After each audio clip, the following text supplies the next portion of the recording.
بسم اللہ الرحمن الرحیم. میرا نام ڈاکٹر محمد سلیم ملک ہے. میں consultant physician DHA medical centre اور Surgimed hospital Lahore currently کام کر رہا ہوں. ڈائبٹیز کے حوالے سے میں کچھ باتیں آپ سے شیئر کرنا چاہوں گا. وہ کہ ڈائبٹیز کا ایک کرونک پروگریسو ڈیزیز، یعنی کہ یہ جو ڈیزیز ہے یہ مسلسل بڑھتی رہتی ہے اررسپیکٹیو، یعنی کہ ہم اس کو کوئی بھی ٹریٹمنٹ کر لیں، انسولین سے لے کے اورلز تک اور اورل سے لے کے ڈائٹ اور ایکسرسائز، اور ہر سٹیپ جیسے جیسے ہمیں ہماری گائیڈ لائنز بتاتی ہیں ہم پیشنٹس کو آگے بتاتے ہیں اور اس پہ چلتے ہیں.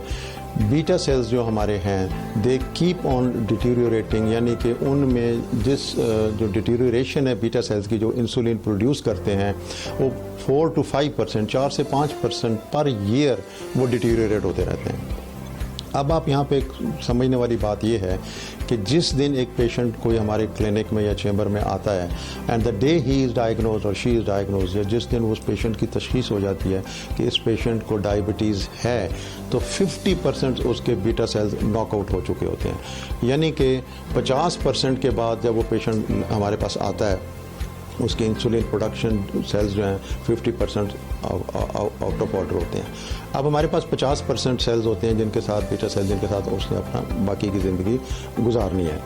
جس وقت 4 سے 5% سیلز ہر سال ڈیٹیریوریٹ ہوں گے تو آپ یہ سمجھ لیں کہ اگر اس کو انسولین پہ بھی ڈالا ہوا ہے، اورل پہ ڈالا ہوا ہے، ڈائٹ پہ ڈالا ہوا ہے، اونلی ایکسرسائز پہ ڈالا ہوا ہے، تو within 10 year space of time رفلی پلس مائنس اس کے باقی کے بھی 50% سیلز ناک آؤٹ ہو جائے گا اور وہ ٹوٹل پیشنٹ انسولین ڈپینڈنٹ ہو جائے گا. اب ہم ڈائبٹیز کے حوالے سے کیا کر سکتے ہیں، یعنی کہ اس کو کس طرح لنگر آن کر سکتے ہیں، آگے لے جا سکتے ہیں، یا اس کو ہم پریونٹ کر سکتے ہیں. تو ہم نے اپنی باقاعدہ سے شوگر چیک کرنی ہے. نارمل لیولز ہر وقت ہمیں پتہ ہونے چاہیے کہ فاسٹنگ کتنا ہوگا اور رینڈم کتنے ہونے چاہیے. ورزش کو باقاعدہ سے اپنا معمول بنائیں. جو لوگ ایکسرسائز نہیں کر سکتے، امریکن ڈائبٹیز ایسوسیشن ADA کی گائیڈ لائنز کے مطابق آپ نے 30 منٹس واک ڈیلی 5 دن ہفتے میں ضرور کرنی ہے، یعنی کہ ٹوٹل 150 منٹس آپ نے واک کرنی ہے تاکہ آپ کی جو شوگر آپ کے باڈی میں ہے وہ برن آؤٹ ہو جائے، وہ وہیں اس کو اسٹیگ نہ کر لیں. اور جب آپ شوگر اسٹیگ آؤٹ کرتے ہیں تو وہ آپ کی کمپلیکیشنز کی طرف آپ کو لے جاتی ہے. دوسری چیز ہے کہ جس طرح آپ اپنی باڈی ساری کا دھیان کرتے ہیں، میں زیادہ زور دوں گا اپنے ڈائبیٹک پیشنٹس کو کہ اپنے چہرے کی طرح اپنے پاؤں کا بھی زیادہ خیال رکھیں. پاؤں جو ہیں وہ بہت امپورٹنٹ ہیں ڈائبٹیز میں کہ وہ اکثر ہٹ ہوتے ہیں اور کہانی بعض دفعہ بڑی دور تک ان کی ایمپوٹیشنز تک پہنچ جاتی ہے وچ از ویری ڈینجرس. اپنی آنکھوں کے پردے کا خیال کریں، اس کو سال میں ایک دفعہ کسی اچھے آئی اسپیشلسٹ سے ضرور دکھا لیں. اگر آپ سگریٹ اسموکنگ کرتے ہیں تو سگریٹ اسموکنگ فوری طور پہ ترک کر دیں. ڈائبٹیز اور سگریٹ اسموکنگ دونوں ساتھ ساتھ نہیں چل سکتی. اس کے لیے میں آپ کو یہ کہنا چاہتا ہوں کہ جب آپ اپنی شوگر کو کنٹرول رکھیں گے، یعنی کہ بلڈ شوگر لیولز آپ کے ود ان نارمل لمٹس ہوں گے، تو آپ کے جو کمپلیکیشنز آ رہی ہوتی ہیں ڈائبٹیز کے حوالے سے by the passage of time, یعنی کہ micro vascular complications and micro vascular complications, ان سے آپ اپنے آپ کو بچاتے چلے جائیں گے. ایک بات یاد رکھیں، میرے نزدیک کوئی بندہ دنیا میں ڈائبٹیز سے نہیں مرتا. ہی اور شیز، اللہ معاف کرے، اس کو اگر کوئی تکلیف ہوتی ہے تو because of the complications of the diabetes. Nobody ever dies of diabetes but he or she dies of the complications of the diabetes, جو آپ نے ہر صورت پریونٹ کرنی ہے، جو میں نے آپ کو چیزیں بتائی ہیں. 50% لوگ ہم میں سے ایسے ہیں کہ جن کو پتہ ہی نہیں ہے کہ ہمیں ڈائبٹیز ہے کہ نہیں ہے. ایکسیڈنٹلی یا انسیڈنٹلی ان کی شوگر چیک ہو جاتی ہے کہ کوئی زخم ٹھیک نہ ہوا، کوئی بخار ٹھیک نہ ہو رہا، کھانسی پرولونگ ہوگی، کوئی ملٹیپل اگر کوئی ایلمنٹس ہوئی تو ڈاکٹر کے پاس گئے تو اس نے کہا کہ بھئی اپنی شوگر چیک کرا لیا تو ان کو شوگر آئے کا پتہ کر. 50% of the population is in aware کہ ان کو ڈائبٹیز ہے یا نہیں ہے. سو میرا پیغام آپ کو یہی ہے کہ ایک پلان کر لیں کہ سال میں ایک دفعہ آپ نے بیس لائن ٹیسٹ جس میں ہمارا ڈائبٹیز کا HbA1c ٹیسٹ ہے وہ ضرور کروا لیں.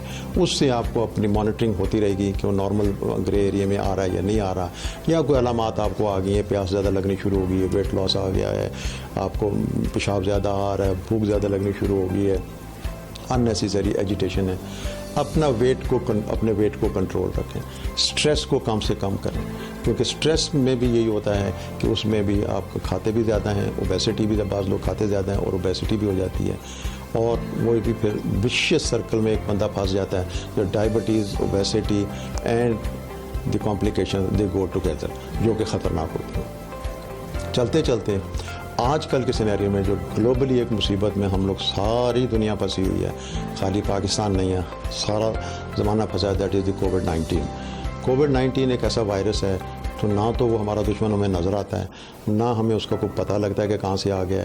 ابھی تک یہ دس از دی فرسٹ ٹائم کہ یہ ہسٹری میں کہ یہ ڈیزیز ہمارے گلوبلی آئی ہے, اور ہم اس پہ ریسرچ کر رہے ہیں کہ یہ کیا چیز ہے, میوٹیشن اس کی ہو رہی ہے, لوگوں کو ہو رہا ہے, آ رہا ہے, جا رہا ہے. Cut short, for my diabetic patients, میرے ڈائبیٹک پیشنٹس کے لیے میری ان سے گزارش یہی ہے کہ اس وائرل پینڈیمک میں اپنی شوگر کو بالکل کنٹرول رکھیں, ٹائٹ کنٹرول رکھیں, اور اس کو لوز نہ ہونے دیں, وگرنہ وہ وائرس تو آپ کی تلاش میں ہے کہ کہاں پہ آپ پھر رہے ہیں تو میں آپ سے ملاقات کروں. تو اس سے بچنے کا طریقہ, جو ڈائبیٹک اینڈ ہائپرٹینسو پیشنٹس ہیں, اپنی شوگر کو کنٹرول رکھیں, ہر وقت اپنی شوگر پہ نظر رکھیں, اور اپنے معالج کے ساتھ رابطے میں رہیں. اگر کوئی علامات آپ کو کووڈ-19 کی آتی ہیں یا ڈائبٹیز ان کنٹرول کی آتی ہیں, دونوں ڈائبٹیز کو کنٹرول کرنا پرائمری امپورٹنس ہے اس وقت کے ماحول میں.